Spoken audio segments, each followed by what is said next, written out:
É muito alegre para a gente, porque tem muita gente aqui que conheceu, não o Eduardo, mas o Dudu, né?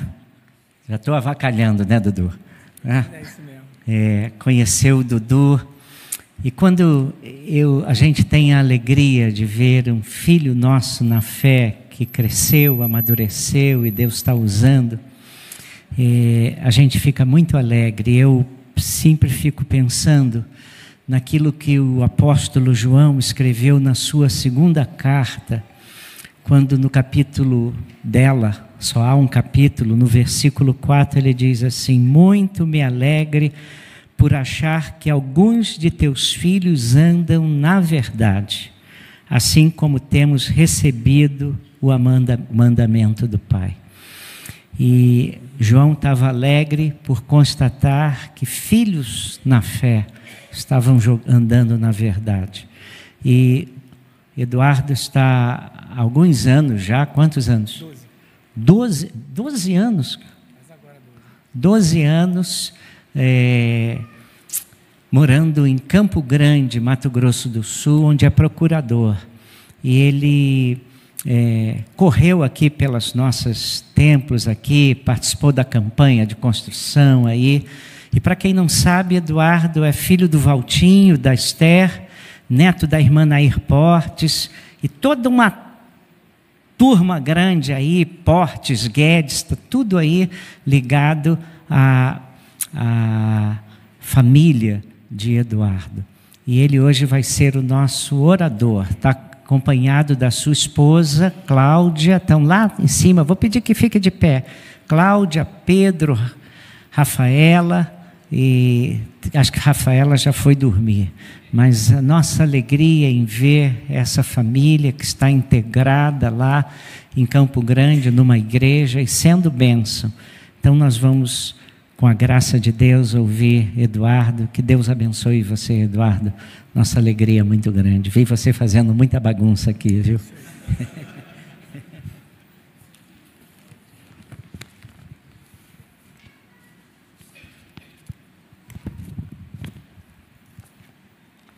Boa noite.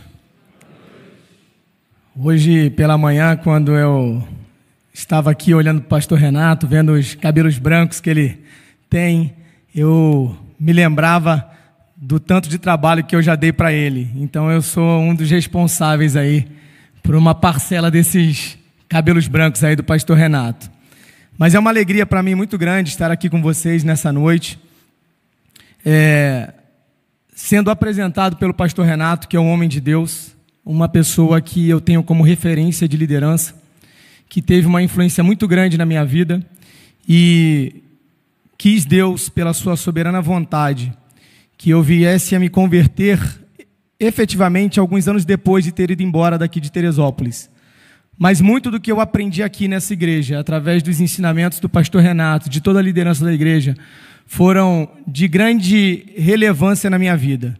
E no momento certo, como se as escamas caíssem dos olhos, tudo fez sentido. E esse aprendizado que eu tive aqui nos primeiros anos da minha vida acabaram sendo extremamente relevantes para o meu aprendizado e a minha experiência de fé que ocorreu anos após. É uma alegria para mim também estar aqui nessa igreja.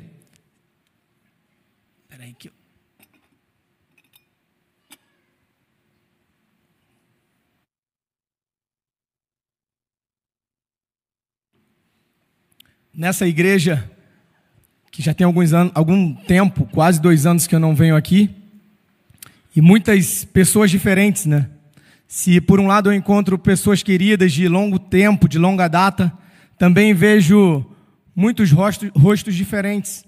E isso também é motivo de grande alegria, pastor, porque a igreja é um organismo vivo, e isso significa que a mensagem do evangelho tem sido propagada, e que novas pessoas têm chegado à fé por meio da pregação do evangelho realizado por essa igreja. Então, isso também é motivo de alegria. Alguns meses atrás, não sei se os mais velhos irão rememorar essa história, mas certamente os mais novos saberão disso. Um rapper chamado JP, durante um show que estava lotado, fez um anúncio um tanto inusitado. Já era o final do show, as pessoas estavam eufóricas ali, com as músicas que eram cantadas, então, em dado momento, ele disse que tinha um anúncio muito importante.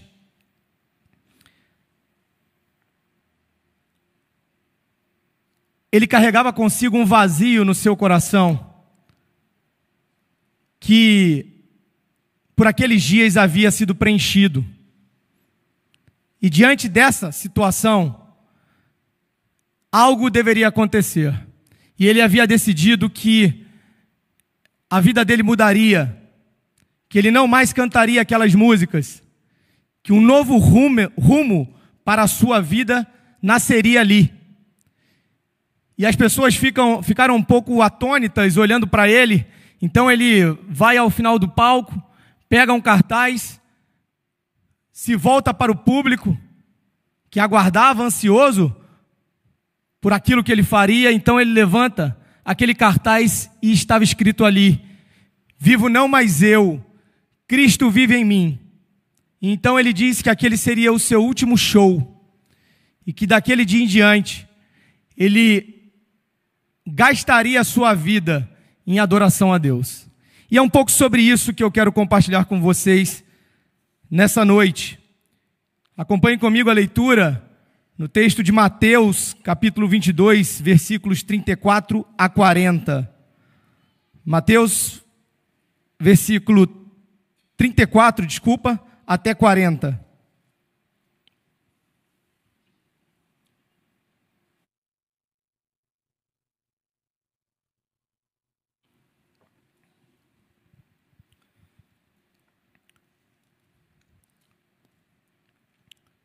Quando os fariseus souberam que Jesus tinha feito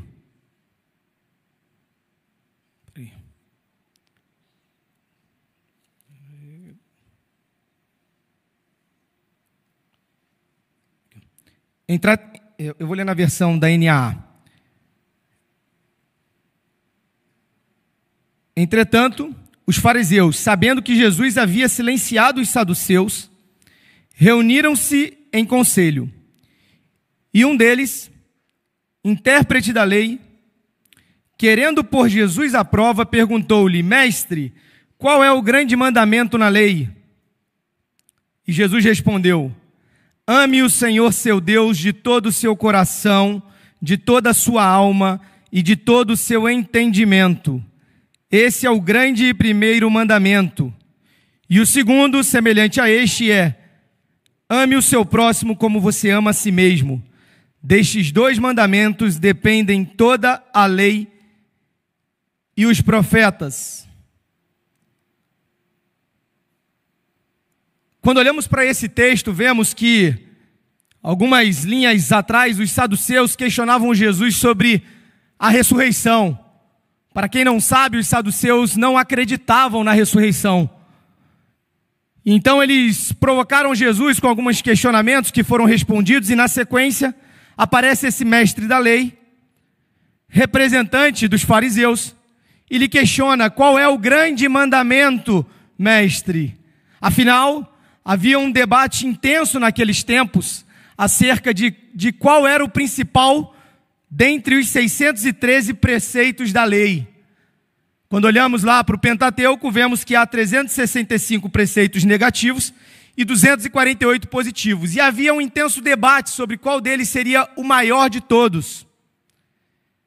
Então, Jesus, evitando polemizar, vai direto ao ponto e rememora para eles aquela que era a principal oração dos judeus, o Shema, que se encontra no livro de Deuteronômio, no capítulo 6, versículos de 4 a 6, que se inicia com a seguinte expressão: ouve, ó Israel, o Senhor Deus é o único Deus.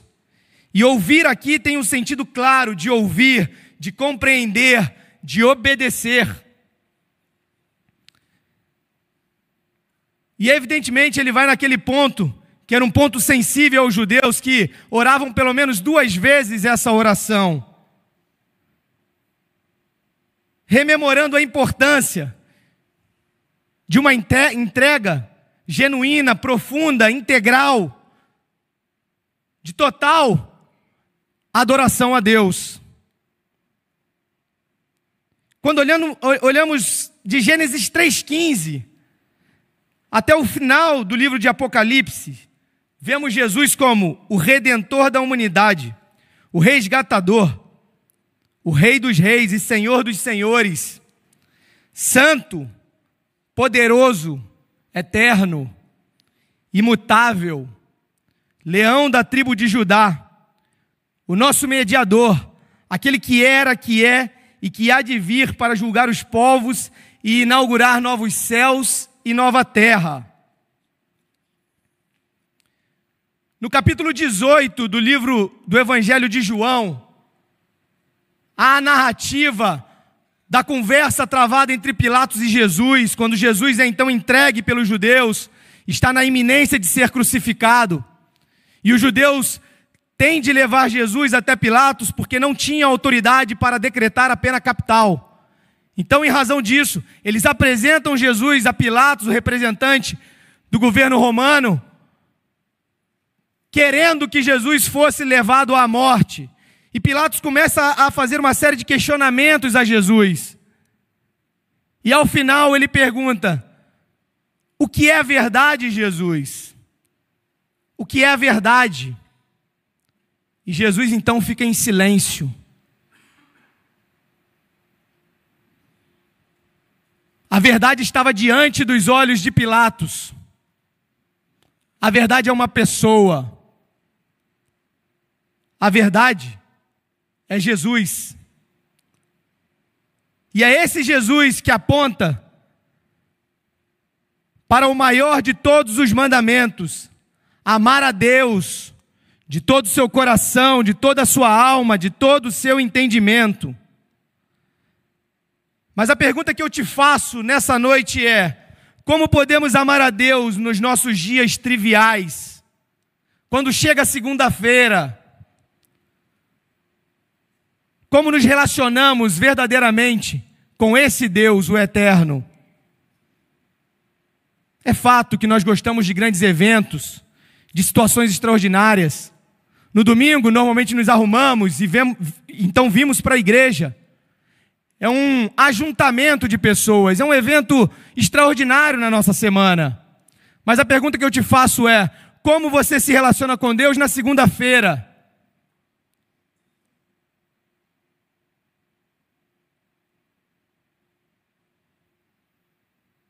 Como você se relaciona com Deus ao longo da sua semana? Nós vivemos um tempo de grande dualismo, em que há uma divisão entre as coisas do mundo e as coisas de Deus. E muitas vezes nós desenvolvemos uma mente dividida, como se no domingo nós dedicássemos a Deus e de segunda a sábado Deus não existisse. Fôssemos ateus,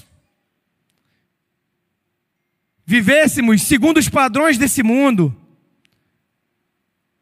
e de acordo com as vontades do nosso coração. Para caminharmos com Deus, é preciso estarmos imersos numa atmosfera de adoração a Ele.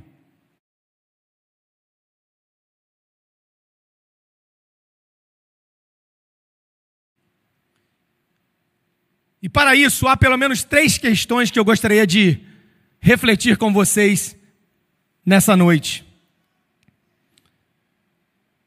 Em primeiro lugar, para que sejamos imersos e submetidos a uma atmosfera de adoração, é preciso que haja conversão genuína. Para algumas pessoas, o Evangelho é apenas uma fábula, uma história criada pela mente humana. Para outras, Jesus é um grande líder, que está ladeado de outros grandes líderes que a terra já teve. Há aqueles que também buscam racionalizar a fé e querem submeter a Bíblia ao crivo da ciência, sempre priorizando as verdades temporárias e modificativas do pensamento humano. E há também aquelas pessoas que abrigam uma religiosidade como um sistema moral de méritos. E há hoje muita gente nas igrejas protestantes, nas igrejas evangélicas, que parecem buscar um relacionamento com Deus baseado nos méritos. Acham que porque cantam num coral, porque se envolvem numa determinada atividade social, porque ajudam algumas pessoas, poderão entregar isso diante de Deus no juízo final. Lamento te dizer, mas os nossos maiores méritos são como trapos de imundícia diante da justiça de Deus.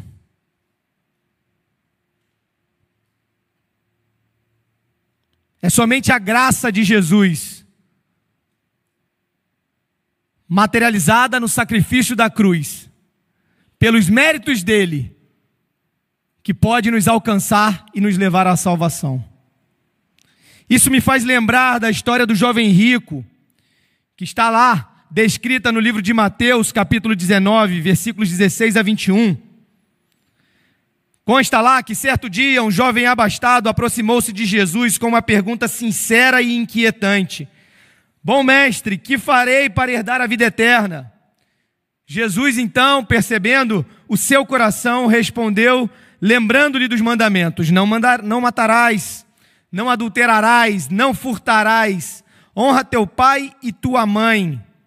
O jovem então confiante declarou: tudo isso tenho guardado desde a minha mocidade. Então Jesus o olhou com amor e disse: ainda te falta uma coisa. Vai, vende tudo o que você tem, dá aos pobres e terás um tesouro no céu. Depois vem e me segue. Ao ouvir isso, aquele jovem se entristeceu profundamente, porque era muito rico. E aqui Jesus não está condenando a riqueza. Jesus está condenando a idolatria no coração daquele jovem. A conversão, a genuína conversão, é um chamado radical. É uma mudança de vida, de direção. Aquilo que eram as suas regras e valores éticos e morais são transformados, agora de acordo com o padrão do alto, segundo os preceitos da Bíblia. O apóstolo Paulo, na segunda carta aos Coríntios, no capítulo 5, no versículo 16 e 17, diz o seguinte: assim que nós daqui por diante a ninguém conhecemos segundo a carne, já agora não o conhecemos desse modo. E assim, se alguém está em Cristo, é nova criatura. As coisas velhas já passaram, eis que tudo se fez novo.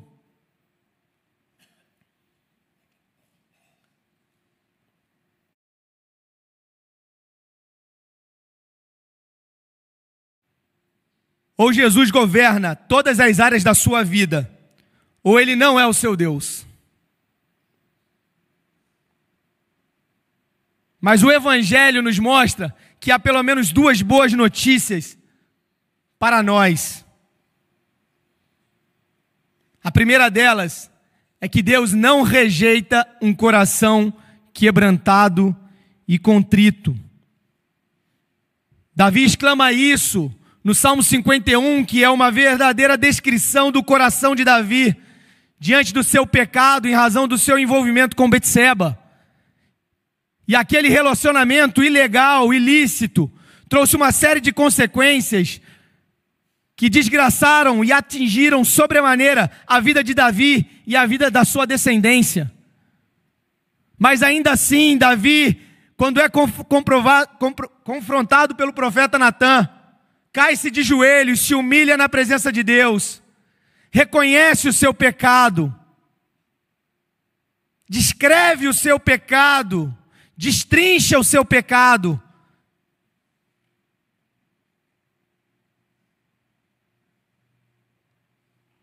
E no Salmo 32, Davi afirma: enquanto calei os meus pecados, envelheceram os meus ossos pelos meus constantes gemidos todo o dia. Porque a tua mão pesava dia e noite sobre mim, e o meu vigor secou como no calor do verão.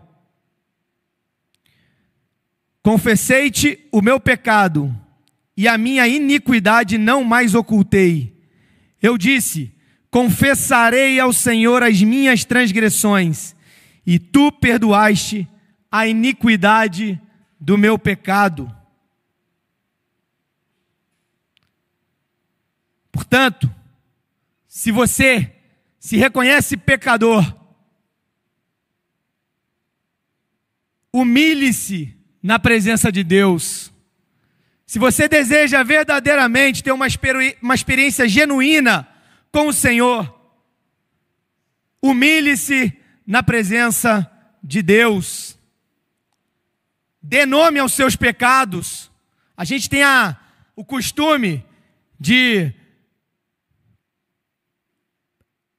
pecar de forma específica, mas se arrepender de forma genérica.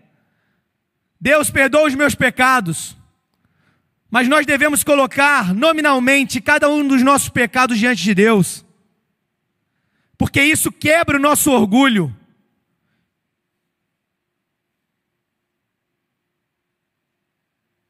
Isso quebra a nossa soberba. Clame por misericórdia, e Ele certamente te ouvirá.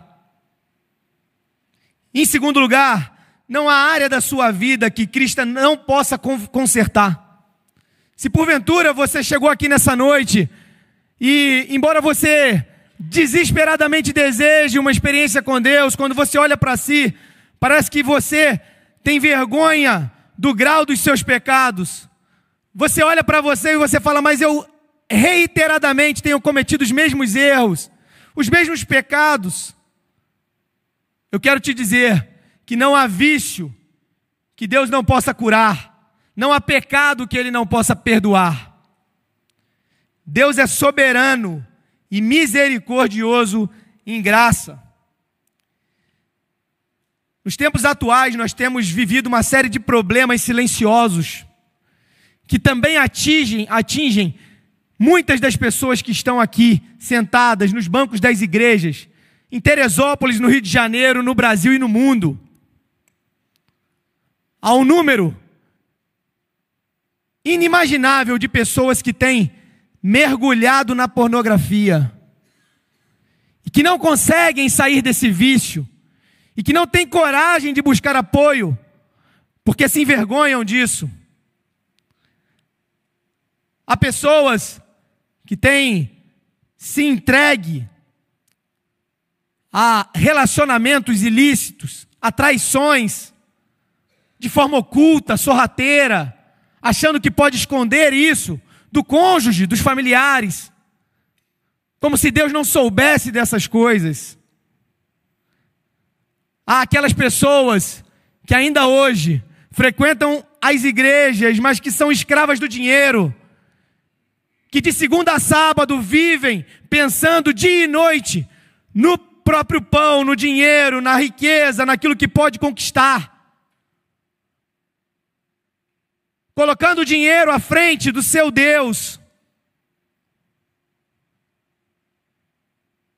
Quantas pessoas hoje que caminham com uma Bíblia na mão, mas colocam a sua ideologia política à frente da sua fé, achando que um salvador da pátria pode vir e resolver todos os problemas nossos, da nossa sociedade. O único salvador da pátria que tem é Jesus. Não fie sua esperança em qualquer líder político, religioso, ou seja lá o que for. Quantas pessoas que hoje vivem endeusando a si próprio, cultuam-se a si mesmas, nesse mundo centrado no próprio homem, vivem para a sua própria glória, se satisfazem exclusivamente nisso.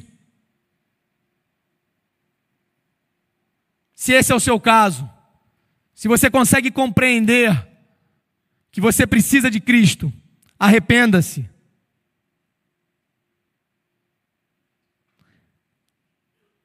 Para além de uma experiência genuína com o Senhor, é importante que o verdadeiro crente tenha uma busca sincera pelo conhecimento da palavra de Deus.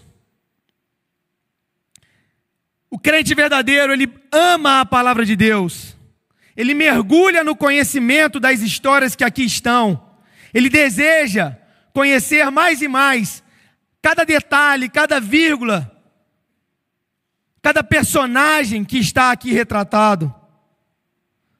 A Bíblia é a palavra de Deus revelada, inspirada e suficiente. O autor aos Hebreus afirma no capítulo 4, no versículo 12: porque a palavra de Deus é viva e eficaz e mais cortante do que qualquer espada de 2 gumes, e penetra até o ponto de dividir alma e espírito, juntas e medulas, e é apta para discernir os pensamentos e propósitos do coração. A Bíblia deve governar a nossa razão, a nossa mente, os nossos passos, os nossos desejos. Certo puritano do século 17, Lewis Bailey, disse: leia, pois, a Bíblia com a reverência com que faria se Deus estivesse em pessoa ao seu lado e tivesse dito a você estas palavras. Aplique tudo o que você lê nas Escrituras Sagradas com um destes 2 objetivos principais: confirmar a sua fé ou incrementar o seu arrependimento. Nos dias atuais, estamos vendo uma verdadeira revolução causada pela inteligência artificial. É o tempo da pós-verdade. Ninguém mais consegue discernir o que é verdade ou é mentira, se um vídeo é verdadeiro ou é falso, se um áudio que circula pelo WhatsApp, de fato, foi feito pela pessoa que dizem ser o seu autor. E nesse tempo maluco, de tanta informação, tão desafiador,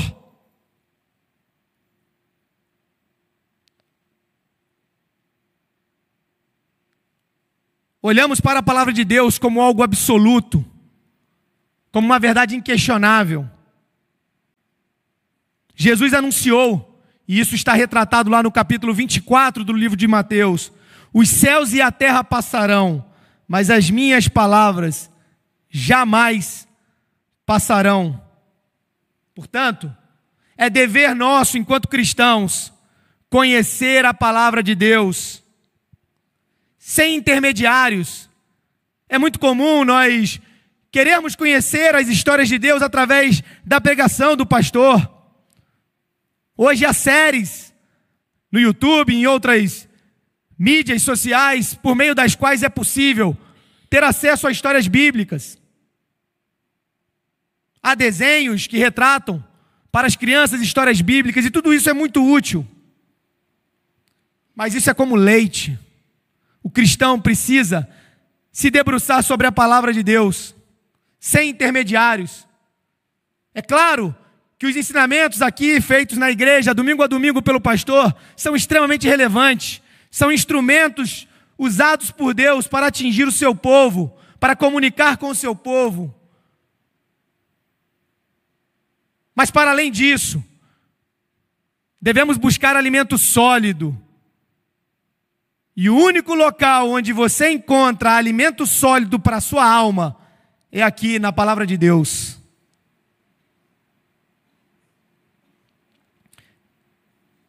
Desde o início da igreja até os tempos atuais, somos atacados por heresias, as mais diversas. Algumas que se repetem, nascem com outra roupagem, mas que são, de certo modo, introjetadas por Satanás no seio da igreja, para confundir os escolhidos de Deus.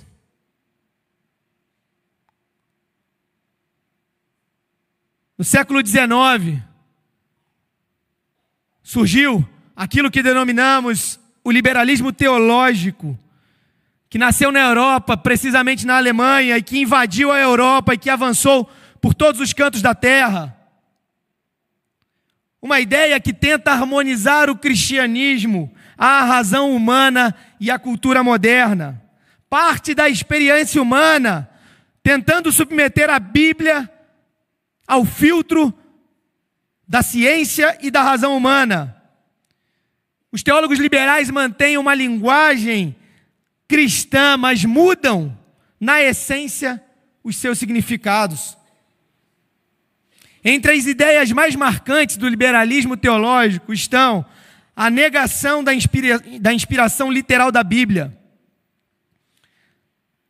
A Escritura é vista como se fosse apenas um livro humano, que contém alguns erros e algumas histórias mitológicas. A rejeição de milagres. Acreditam que alguns dos milagres de Jesus, na verdade, são elucubrações. Tentam explicar isso como se não fosse algo sobrenatural. Enxergam Jesus apenas como um exemplo moral.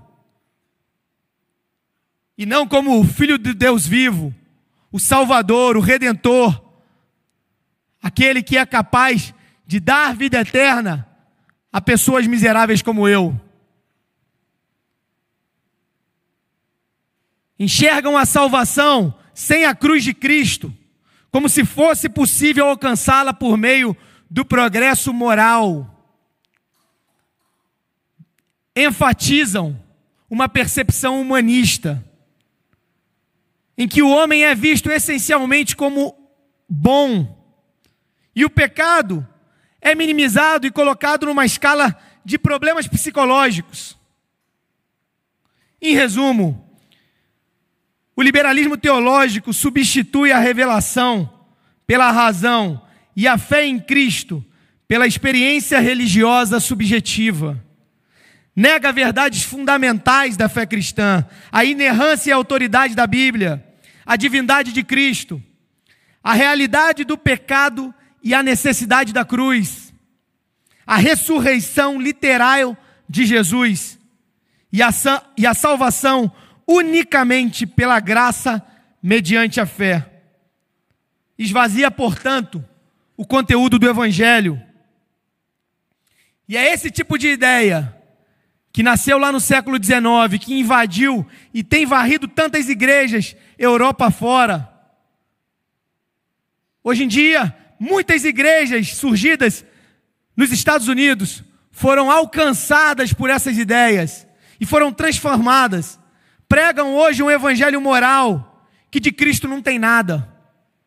Muito mais como bandeirantes políticas do que verdadeiros anunciadores do evangelho. E a única forma de nós, como cristãos, combatermos heresias como essa é mergulhando e conhecendo profundamente as verdades do evangelho. Além de uma conversão genuína, além do conhecimento da palavra, é preciso que desenvolvamos uma vida de oração. A leitura da palavra sem oração conduz a um cristianismo filosófico. Vida de oração sem palavra aponta para uma fé irracional e suscetível a heresias. A oração é uma experiência diária e sobrenatural. É algo que precisa ser estimulado, buscado, tratado. É algo quase que antinatural. Dificilmente uma pessoa, naturalmente, vai desejar separar uma hora da sua vida, do seu tempo, para estar em oração a Deus.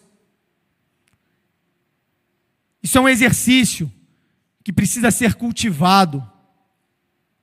É preciso lutar para vencer em oração, batalhar em oração, buscar uma vida mergulhada na palavra e em tempo com Deus.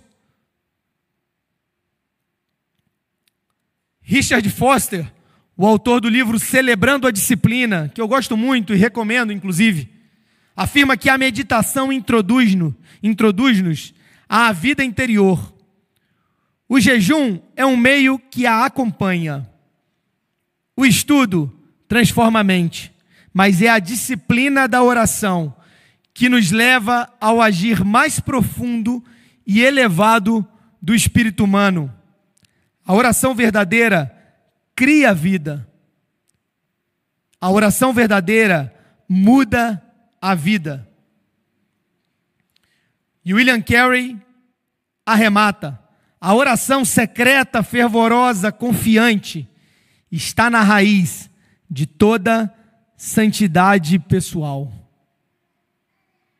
Quando olhamos para grandes homens e mulheres ao longo da história do cristianismo, vemos que, sem exceção, todos os grandes personagens que a história cristã revela sempre alimentaram em si uma vida devocional forjada a partir de um tempo separado na leitura da palavra e em busca genuína em oração a Deus. Lutero certa vez declarou: tenho tanto que fazer que não consigo prosseguir sem gastar 3 horas diárias em oração. John Wesley, irmão de Charles Wesley, incendiou a Inglaterra com a mensagem propagada do Evangelho. Se dedicava aproximadamente 2 horas diárias em oração, sozinho, no seu quarto, buscando o seu crescimento e a sua santificação. Sua mãe, Susan Wesley, uma grande referência na educação cristã, uma mulher que, com tantos filhos, se dedicava intensamente ao ensino de cada um deles por intermédio da palavra de Deus, ainda assim, não negligenciava o seu tempo com Deus. E todos os filhos sabiam que, em determinado momento, ela separava 1 hora para ficar lá no seu quarto, sozinha, meditando na palavra de Deus e buscando um tempo em se relacionar com Ele por meio da oração. Jonathan Edwards, nas suas resoluções, que é tão interessante, você pode encontrar facilmente no Google, em que ele retrata uma série de resoluções que ele fez aos 18 anos, em que ele estabelecia uma série de práticas que ele queria reiteradamente realizar para buscar o seu crescimento, o seu amadurecimento na fé, o seu desenvolvimento como cristão. Também passava horas a fio, lendo a palavra e colocando as suas questões diante de Deus. David Brainerd, um homem que ficou conhecido após a sua morte, pela profusão da sua história, feita por Jonathan Edwards. Morreu cedo, aproximadamente com 29 anos. Dedicou a sua vida a ir pregar o Evangelho nos rincões mais profundos da América, junto a tribos indígenas. E padecia de várias doenças que atingiam severamente o seu corpo. Mas ainda assim, escreveu um diário que ficou muito conhecido, no qual é possível encontrar histórias em que ele retrata dores profundas que ele experimentava ali, naquele local isolado, e o tempo que ele reservava na presença de Deus nos bosques e nas matas. Não raras vezes passava horas a fio, lutando com Deus, colocando a vida de tantas pessoas diante da presença de Deus. Mas para além desses grandes gigantes da fé, em cujos ombros podemos olhar e perceber que há muito a aperfeiçoar na nossa vida, há muita gente no nosso entorno que são grandes homens e mulheres de fé. Eu me lembro aqui da Maria Gonçalves, não sei se ela está aqui. Aqui, ó. Eu me lembro quando eu passei no concurso, há 12 anos, e eu Estava indo lá para o Mato Grosso do Sul, uma nova vida, um novo mundo. E ela me deu um abraço e falou: Eduardo, Dudu, na verdade, conte com as minhas orações. Eu estarei sempre orando pela sua vida. E ao longo desses anos, todas as vezes que os meus pais foram até Campo Grande, o meu pai sempre retratava que quando encontrava com a Maria Gonçalves, ela falava: ó, avisa para o Dudu que eu estou orando pela vida dele. Eu estou orando pelo trabalho dele. E eu tenho certeza que não só a sua oração, mas a oração de muitas outras pessoas foram ouvidas por Deus. E no ano de 2020 eu tive a oportunidade de ter uma experiência profunda com Deus. E certamente há muitas outras pessoas aqui nessa igreja que cultivam uma vida de oração e que podem compartilhar essa experiência para que os mais novos, os neófitos, aqueles que estão ainda no processo de amadurecimento na fé cristã, possam crescer e se desenvolver, possam caminhar ao lado de pessoas mais maduras, aprendendo como se cultiva uma vida de oração.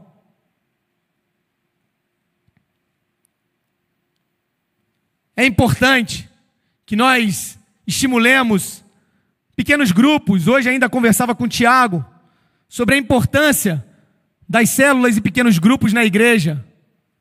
Como que isso permite a difusão do Evangelho e ao mesmo tempo a oportunidade de nos relacionarmos com pessoas que comungam da mesma fé, que vivem os mesmos desafios, que passam por batalhas e que podem de algum modo encontrar ali uma pessoa mais madura e experiente para auxiliá-la nos desafios e nas dificuldades que só a fé cristã proporciona.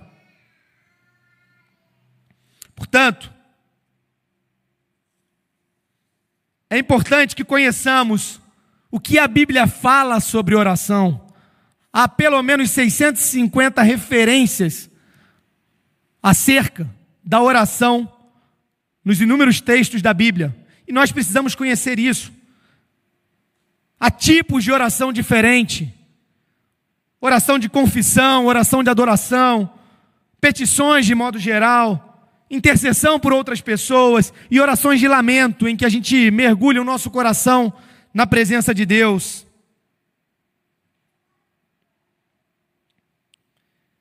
Mas nessa noite eu vou ficar apenas nessas duas disciplinas, leitura da palavra e oração. Há outras disciplinas, há outras práticas que são importantes e que precisam ser cultivadas no dia a dia por cada um de nós. A meditação, o serviço como um ato genuíno e propositivo de adoração a Deus, a solitude, o jejum, há tantas outras práticas e disciplinas que podem e devem ser semeadas por nós. E eu sugiro, inclusive, que você se intere disso, que você busque se aprofundar no conhecimento disso. Mas nessa noite, eu quero me ater a apenas essas duas disciplinas, porque eu tenho conversado com muitas pessoas, e não raras vezes, pessoas que estão há muitos anos frequentando os bancos das igrejas evangélicas, mas que não conhecem quase nada da Bíblia. E o que sabem é aquilo que aprendem pela pregação do Evangelho feita pelo pastor. Há muita gente que conhece o Evangelho por intermédio da apresentação de outras pessoas, mas que às vezes não consegue entender num primeiro momento a leitura da Bíblia e tem dificuldades, e fica às vezes numa fé mais rasa, mais simples. E o meu desafio é te provocar a buscar entender a palavra de Deus. Se você tem dificuldades, busque ajuda. Há mestres aqui, há mestres sempre próximos a nós que podem nos auxiliar. Hoje em dia nós temos acesso a tanto conteúdo na internet. Quantas vezes nós não nos dedicamos horas a fio assistindo todos os jornais do planeta Terra, todos os jogos de futebol, da terceira divisão da Holanda até a primeira divisão da Inglaterra, mas não temos tempo para nos deleitar na palavra de Deus.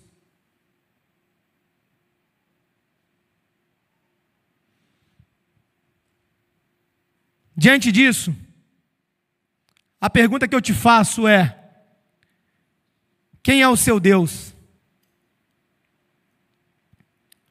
Quem governa a sua vida na segunda-feira, na terça-feira, na quarta-feira?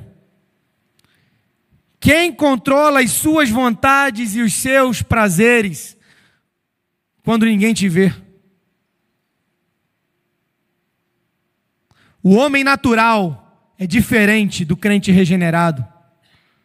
O apóstolo Paulo afirma em 1 Coríntios, no capítulo 2, nos versículos 14 a 16, ora, a pessoa natural não aceita as coisas do Espírito de Deus, porque eles são loucura, e não pode entendê-las, porque elas se discernem espiritualmente.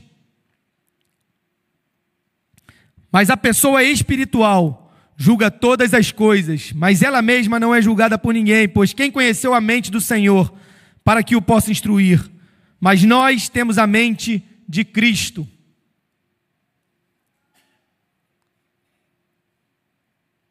O homem natural vive pelos seus próprios desejos, pelo seu coração. Ele não se interessa pelas coisas do alto. Ele não tem prazer na palavra de Deus. Ele tem prazer nos seus bens, no seu dinheiro, na sua aplicação financeira. Ele tem prazer nos seus prazeres mais primitivos.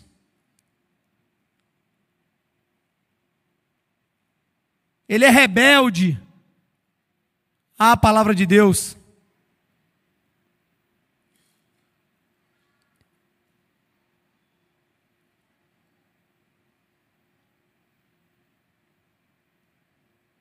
Por isso eu te pergunto: quem governa a sua vida?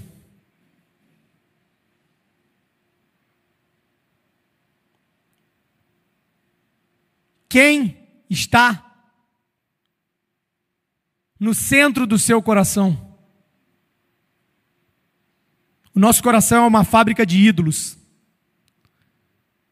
E nós, crentes regenerados, lutamos cotidianamente com inúmeras dificuldades que temos, fraquezas. Precisamos estar continuamente colocando a nossa vida na presença e na dependência de Deus. A própria Bíblia nos afirma: aquele que está de pé, cuide para que não caia. Porque são muitos os atrativos ao nosso coração. Olhe para a história do povo de Israel. Quando olhamos aqui no livro de Deuteronômio, quando aqui a apresentação de que o povo deveria amar a Deus com toda a intensidade do seu coração. No final do livro vemos Moisés anunciando que mesmo diante dessas afirmações, o povo haveria de abandonar essas verdades.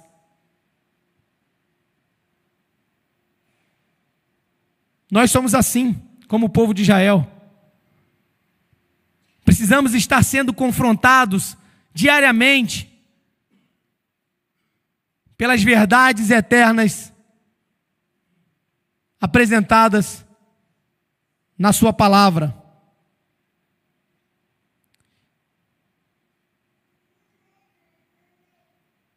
Ou Deus assume o controle total das nossas vidas, ou então o nosso coração pertence a algum ídolo. É tudo ou nada. Às vezes a gente é assediado por algumas ideias de uma graça barata, como se as pessoas pudessem viver do jeito que elas querem. E em determinado momento elas falam assim: eu quero Deus. Pronto, acabou. Como se não houvesse a necessidade de uma entrega genuína, verdadeira, profunda. que motive a uma ação sobrenatural do Espírito Santo, causando então a regeneração daquele coração. Eu gosto muito da ideia de Dietrich Bonhoeffer, no livro em que ele trata da graça barata e da graça cara, e ele fala, de fato é graça, a salvação é pela graça, mas custa a nossa vida toda, nós precisamos entregar tudo diante de Deus. Nós temos que entregar todas as áreas da nossa vida. Não dá para a gente negociar, olha, daqui para cá sou eu que governo, daqui para lá é Deus. É tudo ou nada. E nós precisamos fazer um exame sério acerca disso. Colocar isso verdadeiramente diante de Deus.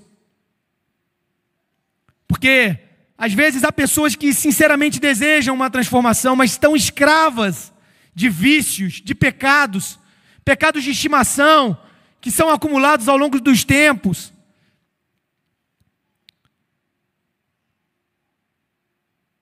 E que às vezes causam tanta dor que a pessoa não tem coragem de colocar isso diante de Deus. E é justamente isso que a palavra dele nos convoca a fazer. É colocar esses pecados de estimação, esses pecados ocultos, diante do trono da graça de Deus.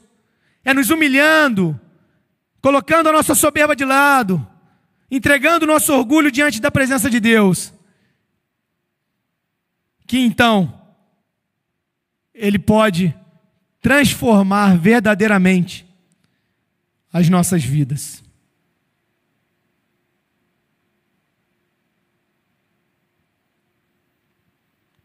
O meu desejo nessa noite é trazer uma palavra simples, porque aqui não tem nenhuma novidade. E talvez haja pessoas aqui nessa noite que cultivam uma fé intelectual, que tentam racionalizar a sua experiência de fé, que mantém aqui as palavras que conhece do Evangelho no intelecto, mas precisa trazer para o coração, precisa se humilhar, precisa buscar, precisa se entregar.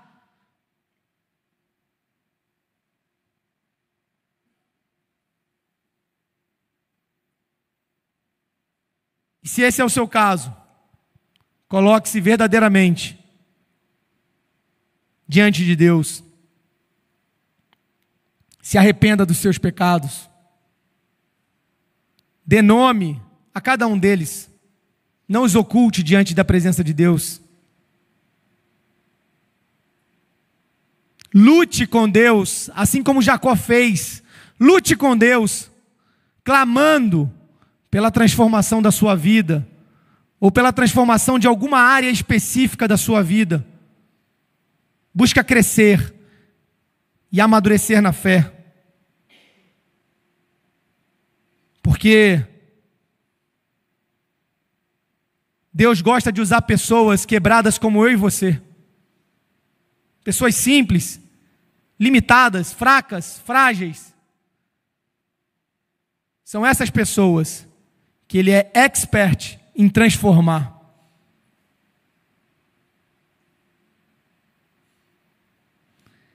Que Deus nos abençoe e nos capacite para que verdadeiramente tenhamos um coração encharcado pelo ardente desejo por mais de Cristo.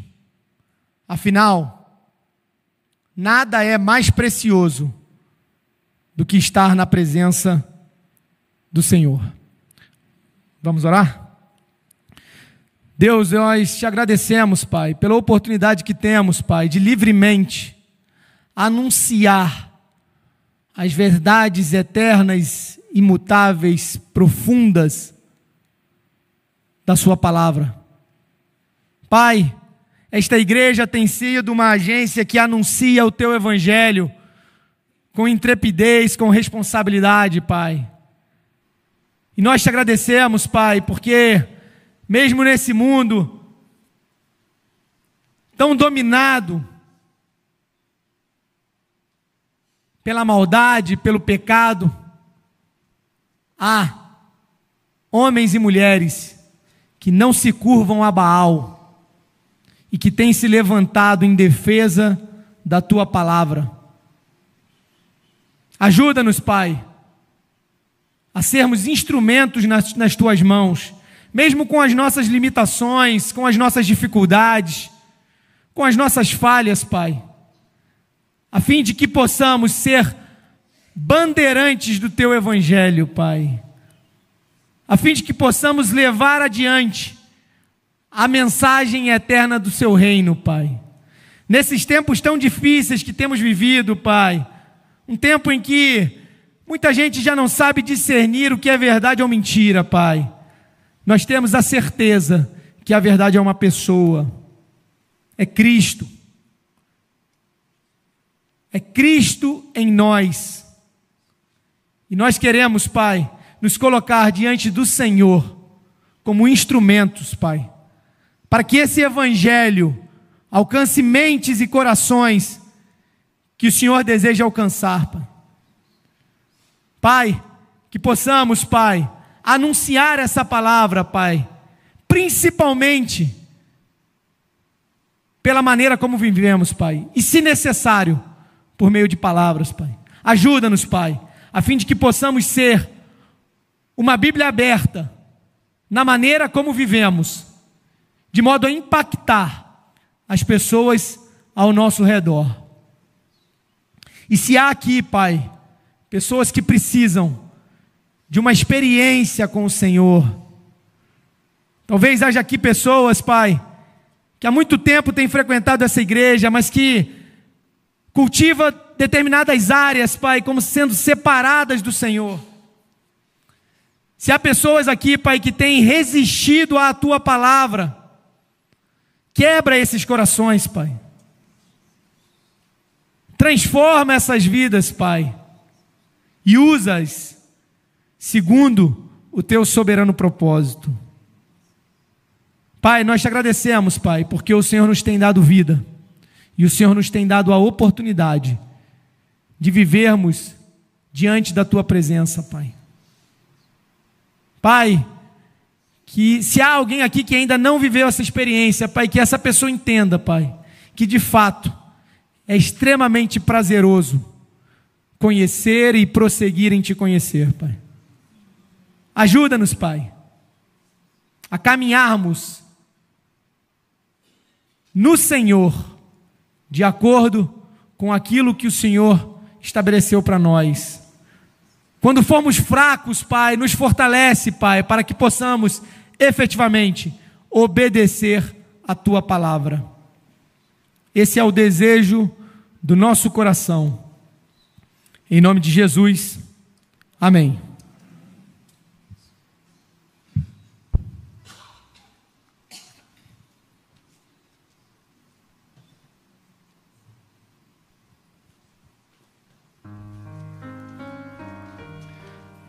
Vamos colocar em pé.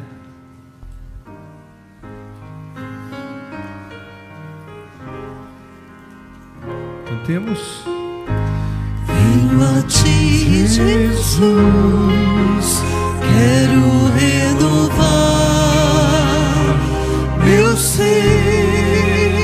Sei que a graça vem só de ti, Senhor.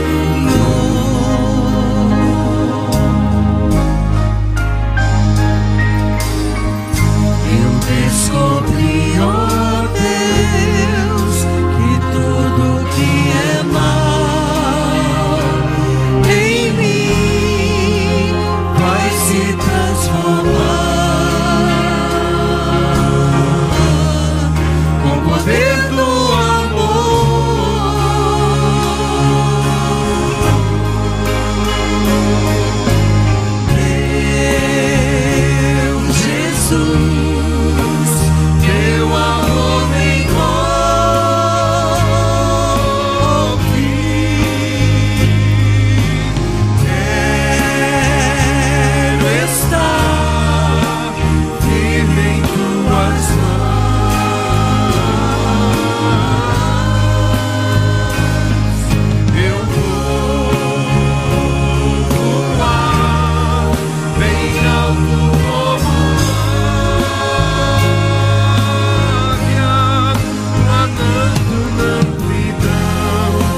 emanando na amplidão do Espírito de Deus, com o poder do amor.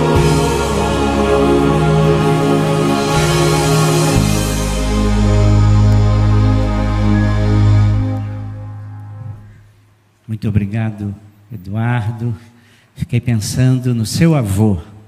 Seu avô deve estar lá no céu muito contente em ver o neto pregando essas verdades do Evangelho. Que Deus abençoe sua vida, suas lutas profissionais, que você veja a mão de Deus sustentando sua vida.